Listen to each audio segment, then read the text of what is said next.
Can you tell us what happened here today, Governor? Well, first and foremost, you've got a lot of really good people that love this hospital and love treating the patients that want to come here. 20,000, I think, visited the emergency room here last year. And at the end of the day, here's what you've got. You've got a company that has decided, well, we can't make it. And they're deciding to leave, okay? We should be at least somewhat appreciative for the fact that they've been here for 6 years and everything, but at the same time, they're making a business decision. Then you've got others on the outside that are making business decisions on maybe what would be best for them. Now, we can't begrudge any of the business decisions that are being made, nor can we enter into controlling those decisions. But here's my bottom line. I want to try to save the whole hospital. You know, we've got to solve this in West Virginia, totally. We have a rural hospital with patients that want to come here, with doctors and nurses and all those that are working in every way that are literally willing to give up their heart and soul to be able to stay here and have this facility work. We've got to try to find a way. Now, I don't know that we can pull it off, but we've at least got to work our blooming tails off to see if we can accomplish that. Now, I got a whole lot of numbers, and I started with how upside down are you? And what is your rent? And what are your taxes? And what is this? What is your AP? And what is your accounts receivable? And what do you believe that could really amp up and help this hospital? Like the addition maybe of ortho docs or urology docs. What can really help save this hospital? Because we have the same thing in Welch or wherever it may be, and if we don't watch out in this state, it's going to absolutely kill us. When you've got to put somebody in an ambulance, even though it's not very far away, you know, there's areas of this state when we lose the hospital in that community, it's a long ways away. But even when you put somebody in an ambulance and it's minutes away, if we don't watch out and we're able to treat them in seconds, we lose them. And so, you know, especially with all the challenges that we're dealing with all the drug issues and everything else, we don't need to lose another hospital. And I'll promise you, I'm going home with all this data right now, and I'm going to work in every way, shape, form, or fashion to solve the riddle. And to solve the riddle to where some way, somehow, this hospital can continue right here and continue to work. Now, I'm not going to promise you a fantasy land that is absolutely doable. But to just look at this and say, well, this is a dinosaur and it's going to die, so let's just try to glean off the best we can, and even though we only are able to employ 80 of the 500 or 600 people that are here, at least we saved 80 of them. That's not good enough for me. It's just not. And I'm going to try. I'm going to try with all in me. I'm really glad I came, and great people in there, and people that are giving an awful lot. So you ought to be very, very thankful for all of them. They're giving everything they got. Great. And you were in there, you know, for a while. You guys obviously had an intense conversation about saving this place. Do you guys have any, as far as an outline of what you guys are planning to do in order to save the hospital? Well, the net of the whole thing is just this. To save the hospital, you've got to get the hospital where it's sustainable from an economic standpoint as well as a services standpoint. The hospital's upside down, and that's why you've got people that are really out of state that are saying, we can't deal with that anymore, you know, and everything. And you can't blame them for that. We've got to figure out how to make the hospital sustainable economically.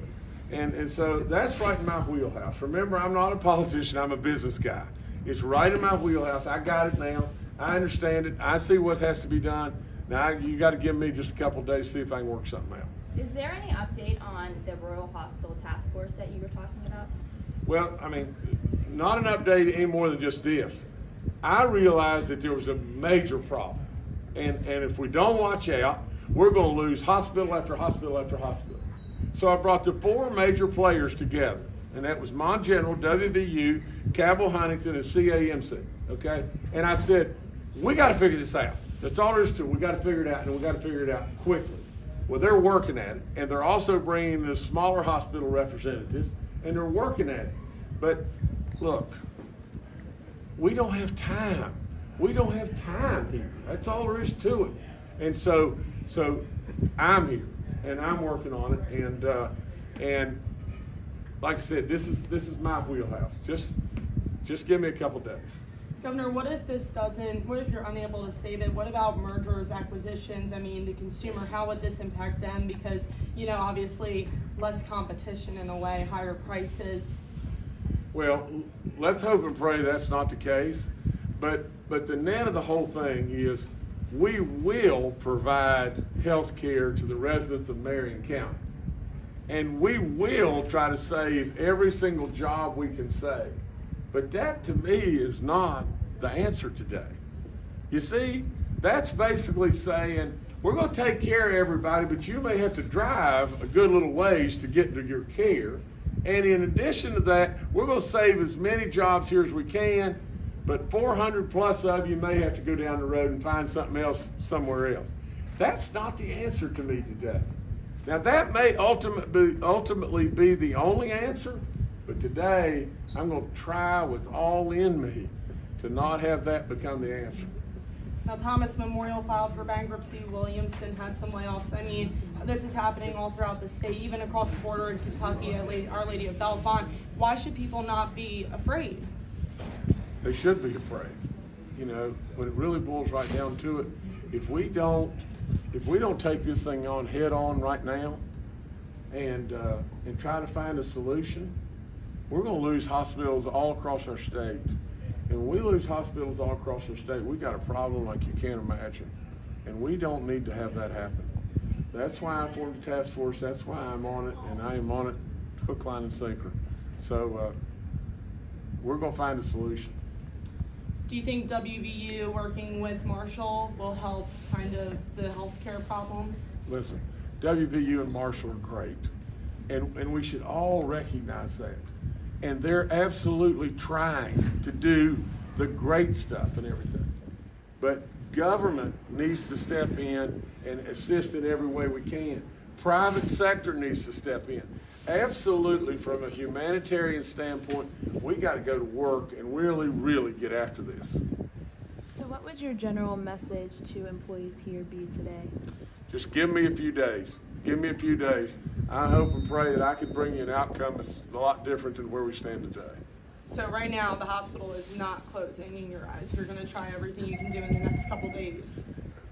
Listen, you know, I can remember standing in front of my dad's desk, and I was probably 18 or 19 years old and skinny.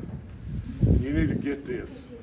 My dad looked right at me, and I said to him, I said, "Dad, there wasn't anything I could do." Well, I'm going to tell you this is how I grew up. My dad jumped across the desk and grabbed me by the shirt and slammed me down on the desk and said, "Dadgun you, there's always something you can do, and you better darn well always remember that." That's how I grew up.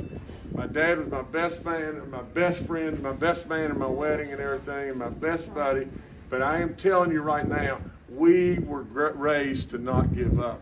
And I am not giving up until it's just over. And what are your plans to do, like Ohio Valley Medical Center? They were given 60 days, but they closed short. So what is your plan when that happens? That really, just to tell it like it is, that caught us totally off guard. We tried to get the parties to all come together. We were even looking at the possibility of the state maybe purchasing buildings and everything else, and all just got away.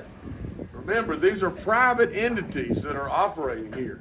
The governor surely can't say, "You got to do this and that." We don't want to be Russia, you know, but at the same time, you know, we have got to try to get on this with all in us, and that's what I'm doing.